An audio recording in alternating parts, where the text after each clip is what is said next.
캘리포니아에요. 더 Church on the Way라고 하는 교회가 있어요. 그 교회는 재밌죠. 더 처치 교회가 있는데 그 교회가 on the way, 도상 위에 있는 교회. 그러니까 계속해서 완성되지 않은 길 위에서 움직이는, 그래서 목적지를 향하여 가는 그런 교회의 뜻을 가지고 있어요.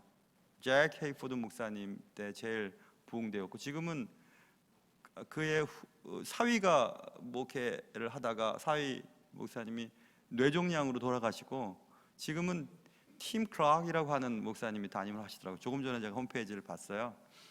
참 잘 줬죠. 우리의 인생, 교회, 우리의 삶도 도상 위에 있잖아요. 목적지를 향해 지금 가고 있습니다. 인생은 경주가 아니죠. 빨리 가기 위해서 달리지 않아요. 완주의 목적이 있죠. 우리 인생의 최종 목적지까지 도달하는 겁니다. 근데 그 목적지가 하나님이 원하시는 천국이어야 되잖아요. 그 목적지를 향해 지금 우리가 달리고 있습니다. 그런 때때로 힘들 때가 있어요. 때때로 길이 잘 열려서 열심히 뛰어야 할 때도 있습니다. 빨리 달리는 게 목적이 아니라고 했죠. 누구보다 앞서서 달리는 것도 우리의 삶의 이유가 될 수는 없습니다. 그래서 인생의 완주를 위한 경주, 혹은 인생의 항해에서의 우리의 배의 속도는 조절될 필요가 있어요. 그래서 오늘 저와 여러분이 나눌 얘기는 속도 조절에 대한 얘기입니다. 속도에 관한 얘기예요. 모쪼록 말씀을 통해서 우리의 인생 길을 걸어가고 있는 여러분과 저가 나름대로의 그 좋은 그 교훈을 얻고 우리의 인생의 마지막 순간까지 완주할 수 있는 그런 도움이 될 수 있는 시간 되시기를 주님의 이름으로 축원합니다. 자, 오늘 배경은 이렇습니다. 바울이 지난주 우리 얘기는 드로아에서 마지막 연합 집회를 할 때 청년이 떨어지고 죽었다 살아나는 뭐 이런 일들이 있었잖아요. 이제 드로아에서 아소까지 가는 이야기가 13절에 나와 있어요. 바울이 드로아에서 아소까지 갈 때 나머지 선교 팀원들은 배 타고 가 있으라고 얘기합니다. 그리고 바울은 독특한데 오늘 13절 보세요. 우리는 앞서 배를 타고 아소에서 바울을 태우려고 거기로 갔고 바울이 걸어서 가고자 하여 그렇게 정하여 준 것이라. 14절 바울이 아소에서 우리를 만났다. 결국 드로아에서 아소까지 바울이 걸어갔다는 것을 알 수 있어요. 드로아에서 아소까지는 한 25마일쯤, 그러니까 1.6 곱하면 킬로미터죠. 40km쯤 되는 거리가 떨어져 있는 도시입니다. 40km쯤 떨어진 거리를 바울이 홀로 걷기로 결심하고 실행에 옮깁니다. 이상하죠? 왜 바울이 선교팀원들과 같이 배 타고 가지 않았을까? 먼저 가 있으라 하고 그는 걸어갔을까? 바울은 분명히 의도가 있었을 것입니다. 바울이 왜 그랬을까? 그것을 알기 위해서는 우리가 걸을 때 얻는 유익을 살펴보면 알 수 있습니다. 때때로 우리는 걷죠. 몸을 위해서 걷습니다. 건강을 위해서 걷습니다. 그러나 단지 걸을 때 건강만 좋기 위한 유익 때문에 걷지는 않습니다. 걸으면서 생각을 정리할 수 있습니다. 깊은 고민도 한번 생각해보고 걷다 보면 깨달음도 있고 정리를 할 수 있을 때 걷습니다. 바울도 무엇인가 분명히 정리할 것이 있었던 것 같습니다. 바울은 하나님과 독대하며 하나님이 원하시는 것이 무엇인지 알고 싶었습니다. 그래서 어떻게 알 수 있냐면 23절부터 보시면 이제 바울은 드로아에서 아소까지 가고 아소에서 예루살렘으로 들어가서 이제 예루살렘에서 어떤 일이 있을지를 각 선교 여행을 통하여 예언자들을 통해서 바울의 마지막을 전해 들은 바가 있습니다. 그것이 오늘 22절부터 써 있는데 한번 보세요. 22절 눈으로 한번 보시기 바랍니다. 이제 나는 성령에 매어 예루살렘으로 가는데 거기서 무슨 일을 당할는지 알지 못하노라. 다만 아는 것은 뭐냐면 오직 성령이 각 성에서 내게 증언하여 결박과 환난이 나를 기다린다 하시나 내가 달려갈 길과 주 예수께 받은 사명 곧 하나님의 은혜의 복음을 증언하는 일을 마치려 하면은 나의 생명조차 조금도 귀한 것으로 여기지 아니하노라. 바울은 지금 예루살렘으로 가는 그 길이 마지막 길이라는 것쯤은 알고 있었어요. 예루살렘으로 가는 그 길이 자신의 삶의 마지막 길이라는 것을 알고 있었기 때문에 그는 시간이 필요했던 것 같습니다. 급하게 지금 선교를 다니고 있다가 드로아에서는 지난주에 살펴본 것 같이 그런 일들도 있었고, 마지막일지도 모르는 그의 강렬한 마음이 밤새도록 설교를 하는 일들도 벌어졌었고, 그리고 이제는 예루살렘으로 가면 그의 사역이 마침을 입어야 되는 그런 것을 그는 알고 있었습니다. 그래서 바울은 생각이 많았습니다. 그리고 하나님으로부터 분명한 확신을 얻고 싶었을 것이 틀림이 없습니다. 앞으로 있을 환난에 대해서 내가 어떻게 반응해야 할 것인가, 어떻게 준비해야 될 것인가, 뭐 그런 것들입니다. 우리가 바쁠 때 바쁜 사람일수록 정기적으로 이렇게 생각을 정리하고 또 넘어가고 정리하고 넘어가야 할 필요가 있습니다. 의도적으로 그런 시간을 갖던지 혹은 하나님께서 그런 시간들을 허락하실 때가 있습니다. 너무 바쁘게 움직이게 되면 방향을 상실할 때가 있거든요. 그래서 막 열심히 뛰긴 뛰는데 방향이 달라서 열심히 뛸수록 문제가 되는 경우, 그래서 하나님은 의도적으로 잡아 넣으십니다. 병상에도 잡아 넣으시고, 어떤 사업가의 간증도 제가 들어본 적이 있는데, 막 열심히 돈 버는 일이 재밌어서 사업을 확장하고, 뭐 주일날도 예배를 빠지기도 하고, 뭐 예배 드리다가도 막 전화 오면 밖으로 나가고 막 그랬던 분이 사업에 문제가 생겼어요. 그래서 감옥에 갔다가 나온 그 간증을 들었습니다. 감옥에서 많은 생각들을 했답니다. 그리고 만약에 하나님께서 내가 그냥 쉬지 않고 계속 달렸으면 내가 죽었거나 무슨 큰 문제를 일으켰을 텐데 하나님이 강제로 날 잡아 넣으셨구나. 그 때에 맞춰서 밥 먹고 잠자고 건강을 회복해서 나왔다고 그런 얘기를 들었습니다. 그래서 의도적이든 혹은 하나님께서 강제적으로 타의적이든 그런 시간들이 우리의 삶 속에 꼭 필요합니다. 병상의 시간 혹은 실패의 시간, 또 삶의 위기의 시간, 아무것도 할 수 없는 그런 시간, 건강의 악화로 아무것도 할 수 없는 그런 순간들이 꼭 필요합니다. 그 시간은 숙성의 시간이고 발효의 시간이기 때문에 그렇습니다. 그 시간을 통해서 사소했던 것들이 얼마나 소중한 것이었음을 깨닫게 되기도 하고요.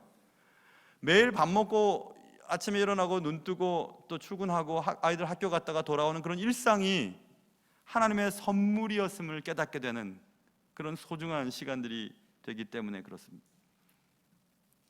얼마 전 새벽 예배 시간에 어떤 그 글귀를 소개했던 적이 있습니다. 그 글귀는 이런 겁니다. Yesterday is history. 그러니까 어제는 역사입니다. Tomorrow is a mystery. 내일은 알 수 없는 일일 것입니다. 미스터리예요. 미스터리. Today is a gift. 오늘은 선물입니다. That's why it is called the present. 돼 있어요. 그것이 바로 현재라고 부르는 것입니다. 현재를 프레젠트가 현재라고도 해석이 되고요, 선물로도 해석이 되는 단어잖아요. 그래서 오늘이 선물이라는 거예요. 오늘만이 선물이에요. 과거는 지나간 역사고 내일은 어떻게 될지 몰라요. 그러니까 오늘이 하나님이 내게 주신 선물인 것을 잠잠히 있을 때 깨닫게 되는 것입니다. 걸을 때 비로소 깨닫게 되는 것입니다. 바울이 이렇게 하나님과 홀로 보내는 시간이 필요하다는 것을 알면서 사는 인물이었습니다. 바울이 예수님을 극적으로 만난 후, 보통 예수님을 만나면 막 교회에서 이 일도 하고 절도 하고 싶은 마음이 막 듭니다. 막 열정이 생겨가지고. 그런데 바울은 그렇게 하지 않았어요. 바울은 오히려 혼자 아라비아 광야에서 또 자신의 고향에서 3년 동안 있다가 사도들을 만나러 예루살렘으로 가는 장면이 갈라디아서 1장의 기록으로 남아 있습니다. 갈라디아서 1장 15절에 바울이 이렇게 얘기합니다. 내 어머니의 태로부터 나를 택정하시고 그의 은혜로 나를 부르신 이가 그의 아들을 이방에 전하기 위하여 그를 내 속에 나타내시기를 기뻐하셨을 때에 내가 곧 혈육과 의논하지 아니하고 또 나보다 먼저 사도된 자들을 만나려고 예루살렘으로 가지 아니하고 아라비아 광야입니다. 아라비아 광야로 갔다가 다시 다메섹으로 돌아갔노라. 그 후 3년 만에 내가 게바는 베드로입니다. 게바를 만나려고 예루살렘으로 올라갔다. 이렇게 바울은 기록합니다. 뭐 엘리야도 마찬가지죠. 엘리야가 얼마나 하나님의 사람이었습니까? 850명의 이방 선지자와 막 영적인 전투를 벌이기도 하고 대단한 인물이었죠. 그러나 지쳐요. 엘리야가 지쳐서 엘리야를 죽이겠다고 하는 왕비의 말을 듣고 막 도망갑니다. 그 동굴에 앉아서 하나님 이제 됐습니다. 나 이제 지쳤어요. 힘들어요. 나 이제 됐습니다. 나 데려가 주세요. 라고 막 그렇게 얘기를 합니다. 갑자기 막 바람이 불기 시작합니다. 바람이 부니까 하나님께서 바람 속에 나타나시나 보다. 쳐다봤는데 죄송해요. 막 주무시려고 하는 분들 깼죠. 내가 그러려고 그랬던 건 아닌데 죄송해요. 그래서 하나님이 나타나시나 보다 하고 그랬는데 하나님이 안 계신 거예요. 우르르 하고 막 지진이 일어나자 하나님이 지진 가운데 나타나시는가 보다. 하나님이 쿵쿵쿵 이렇게 또 깨려고 그랬네요. 죄송해요. 그래서 오시나 보다 하고 기다렸는데 하나님은 그곳에 계시지 않았어요. 막 불이 막 산불이 일어나기 시작합니다. 하나님께서 불 가운데 임하시나 보다 모세처럼 말입니다 하고 막 기다렸습니다. 근데 불 가운데도 계시지 않았어요. 하나님께서는 오히려 세미한 음성으로 말씀하시죠. 엘리야 여기서 뭐하니? What are you doing here? 엘리자? 이렇게 얘기합니다. 세미한 소리로 얘기합니다. 엘리야야 여기서 너 뭐하고 있니? 이렇게 말씀하세요. 세미한 소리는 불소리, 불타는 소리, 지진 소리, 바람 소리에서 안 들립니다. 조용할 때 들려요. 하나님은 우리를 조용하게 만드세요. 의도적이든 혹은 자의적이든 조용한 시간들이 필요합니다. 걸어야 할 때는 걸어야 됩니다. 그리고 하나님께서 걷게 하실 때는 걷게 하실 환경으로 몰아세우시면 그냥 걸으세요. 왜 이럴까? 왜 이 모양이지? 나 지금 할 일이 되게 많은데? 나 지금 할 일이 너무 많은데? 그렇게 말씀하시지 마시고 걸을 때는 걸어야 합니다. 세상에는 걸어야 그때 보이는 것들이 참 많거든요. 작년, 재작년 막 이렇게 여러 가지 잘못된 행동 때문에 그의 명성에 오점을 남기긴 했으나 고은이라고 하는 시인이 있잖아요. 고은 시인. 그분의 대표적인 시 가운데 이런 시 있죠. 내려갈 때 보았네, 올라갈 때 보지 못한 그 꽃이라고 하는 시 여러분 기억하시죠? 맞아요. 올라갈 때는 볼 수가 없어요. 올라가는 일이 바쁘니까요. 그러나 내려갈 때는 보이기 시작합니다. 바울이 선교 여행 다니느라 얼마나 바빴는지 몰라요. 그래서 자신의 사명, 자신이 해야 할 일들 선명하게 그것을 놓고 하나님과 독대한 시간들을 갖지 못했던 것 같습니다. 그래서 이제 선교팀원들을 다 보내고 아소까지 보내고 배 타고 보내고 자신은 걸어갑니다. 40km를 혼자서 뚜벅뚜벅 걸으면서 하나님께 여쭤보는 거죠. 하나님, 이 길이 이제 마지막 길일 텐데 예루살렘에 가서 담대하게 주님의 말씀을 전하고 로마까지 가서 말씀을 전하고 하나님 만나요? 내게 주신 사명 잘 마치겠습니다 하고 정리를 하는 시간들을 가졌습니다. 자, 그래서 이제 바울이 아소에 도착해서 선교팀원들을 만납니다. 14절, 바울이 아소에서 우리를 만나니 우리가 배에 태우고 미들레네로 가서 거기서 떠나 이튿날 기요 앞에 오고 그 이튿날 사모에 들르고 또 그 다음날 밀레도에 이르니라. 굉장히 바쁘죠. 그 다음부터는 일단 선교팀과 합류한 바울은 그 다음부터는 배를 탑니다. 배를 타고 그 다음날은 다른 도시, 그 다음날은 또 다른 도시, 계속해서 움직입니다. 하루도 쉬지 않아요. 이젠 또 굉장히 바쁘게 움직입니다. 드디어 배를 탔습니다. 지체하지 않기 위해서였다고 16절에 써 있습니다. 바울이 아시아에서 지체하지 않기 위하여 에베소를 지나 배 타고 가기로 작정하였으니 이는 될 수 있는 대로 오순절 안에 예루살렘에 이르려고 급히 가미러라. 오순절 안에 예루살렘에 빨리 도달하고 싶었던 바울의 결심 때문에 바울은 한 번도 쉬지 않고 그 다음날 다른 도시, 그 다음날 다른 도시 하면서 배를 타고 열심히 가는 장면이 그 다음에 또 써 있습니다. 아까 말씀드린 것처럼 예루살렘에 가서 이제 포승줄에 붙잡히고 환난을 당하고 로마로 압송되어서 이제 그는 사명을 끝내야 합니다. 결국 죽으러 가는 길인데 조금 천천히 가지, 좀 쉬면서 가지, 관광도 하면서 가지 라고 생각할 수도 있는 구절입니다. 근데 바울은 왜 그렇게 또 급하게 서두는지 모르겠어요. 조금 전에는 홀로서 40km를 걸었는데 40km를 걸으면서는 생각하고 기도하고 결단하고 생각을 정리했다면 일단 결정한 뒤에는 신속하게 행동하는 장면을 성경을 통해서 우리는 알 수 있습니다. 지체하지 않았습니다. 여러분 주위를 돌아보세요. 낭패를 하는, 실패를 잘하는 사람들의 특징은 결정은 매우 성급하게 합니다.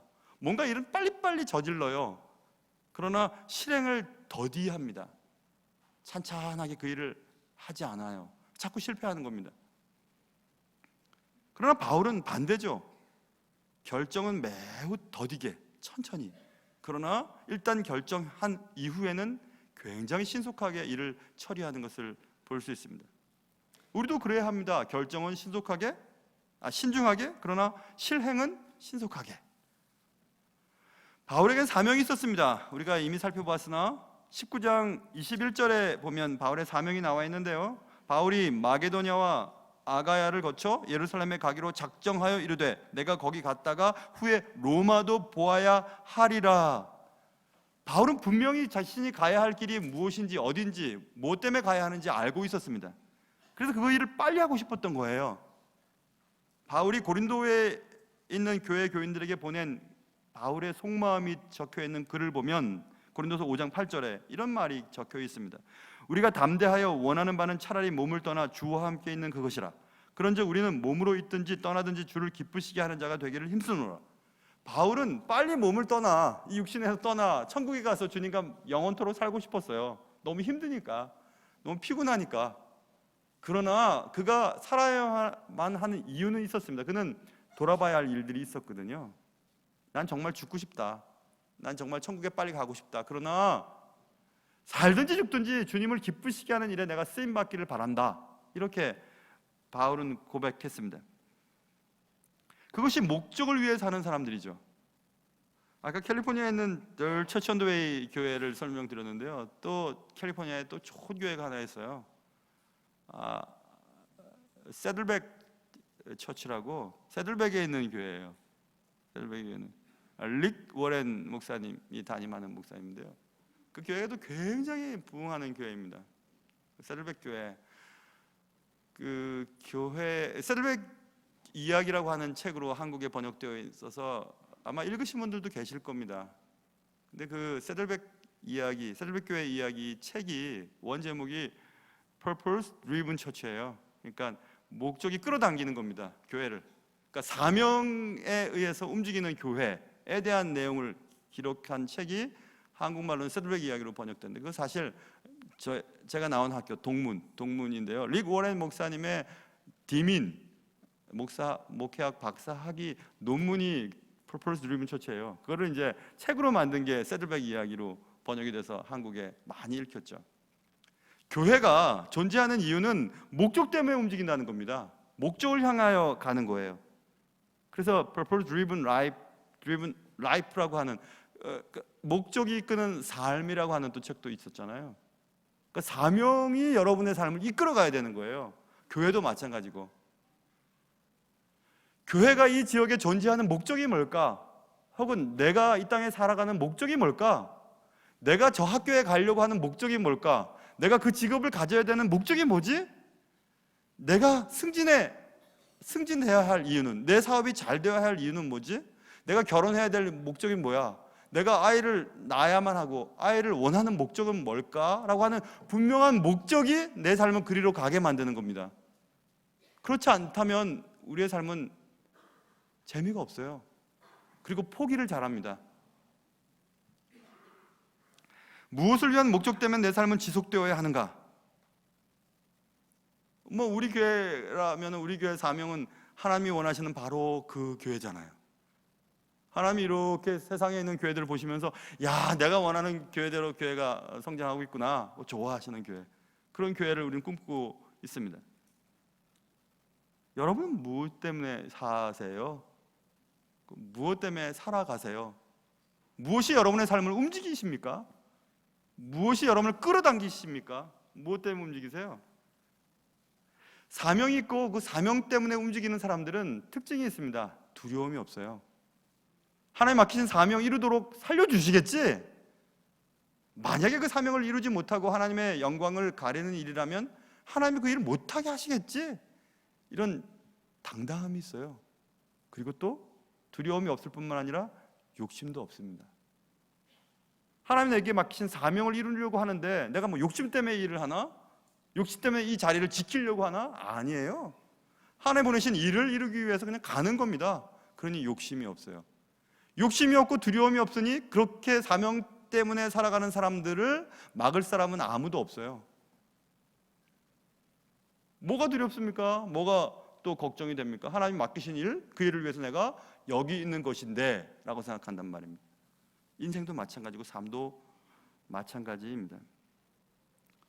사명에 움직이는 사람, 그런 사람이 정말 행복한 사람입니다.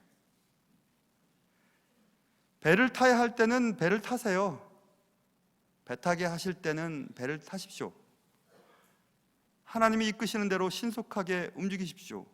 목적이 이끄는 삶을 따라 신속하게 응답하십시오. 하나님의 뜻이 분명하다면 급하게 순종해야 할 것 같습니다. 하나님이 걷게 하시면 걸으시고, 배를 타게 하시면 배를 타시고, 그런 은혜가 여러분과 저에게 있기를 주님의 이름으로 축원합니다. 여러분, 세상을 살다 보면 걸어가야 할 때가 분명히 있습니다. 또 배를 타고 가야 할 때도 있습니다. 천천히 가야 할 때가 있고 급히 가야 할 때가 있습니다.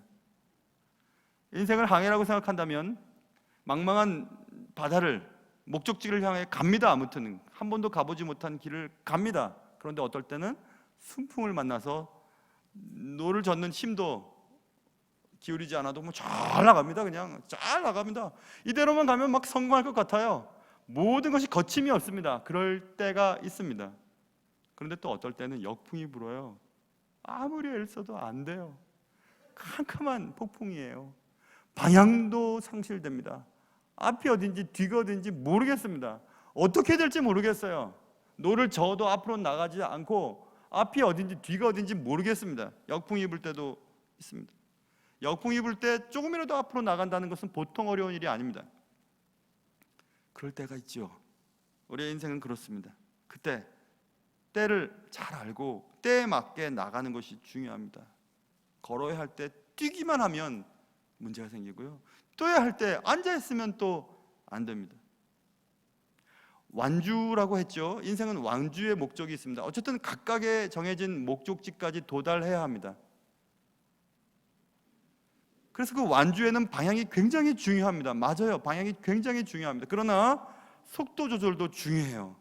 우리의 인생의 길을 끝까지 완주하기 위해서는 쉴 땐 쉬고, 움직일 땐 움직이고, 천천히 가야 할 땐 천천히 가고, 걷게 하실 땐 걷고, 뛰게 하실 땐 뛰고, 배 타게 하실 땐 배 타고, 역풍이 불 때와 순풍을 불 때를 생각하면서 움직여야 되는 것입니다.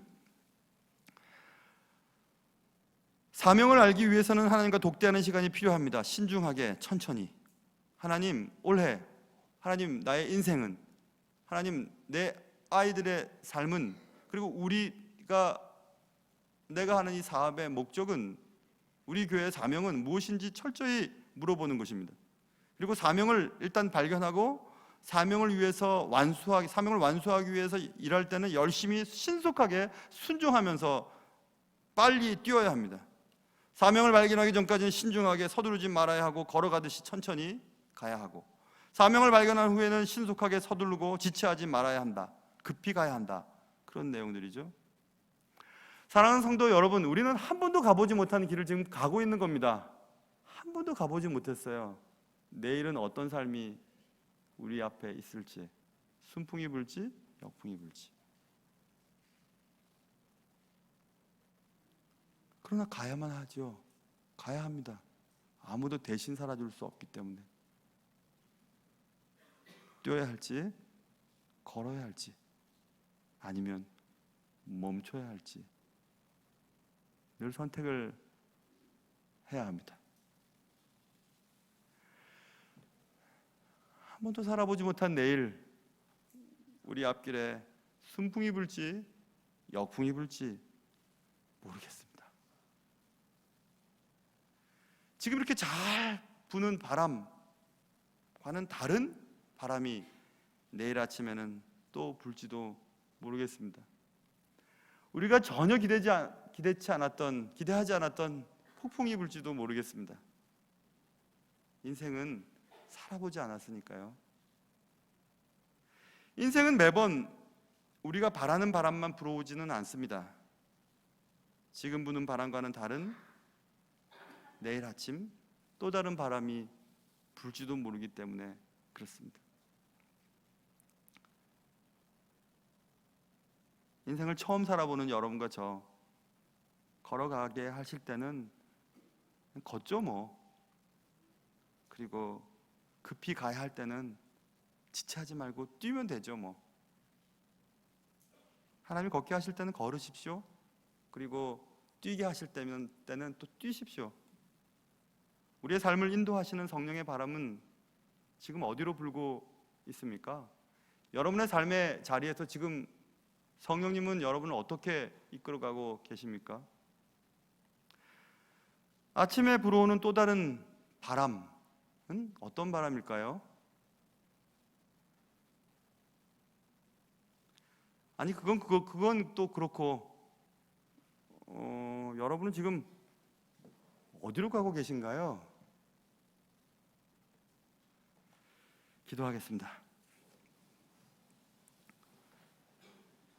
하나님 아버지, 한 번도 가보지 못한 길을 항해를 지금 합니다. 누구도 대신 살아줄 수 없는 내게 주어진 인생의 길. 옆에 사람들은 잘 달리는 것 같고 내 주위에서 휙휙휙휙 하면서 사람들은 지나치는 것 같은데 경주의 목적이 있는 것이 아니라 완주의 목적이 있는 내 인생, 어디로 흘러가게 될 것인지, 아니 방향은 바른지, 과연 이렇게 달리다 보면 최종적인 목적지 하나님 나라 천국에 이를 수 있을 것인지. 사랑하는 주님, 순풍이 불지 역풍이 불지 알 수 없지만 포기하지 않고 걸어갈 수 있도록 도와주시고, 매일 한 번도 가보지 못한 길을 걸어갈 때 주님과 함께 걸어가는 큰 복을 우리에게 허락하여 주시옵소서. 하나님의 은혜가 우리의 삶 가운데 있음을 기억하고 감사하며 우리의 삶의 모든 것 되신 예수님의 이름으로 기도합니다. 아멘.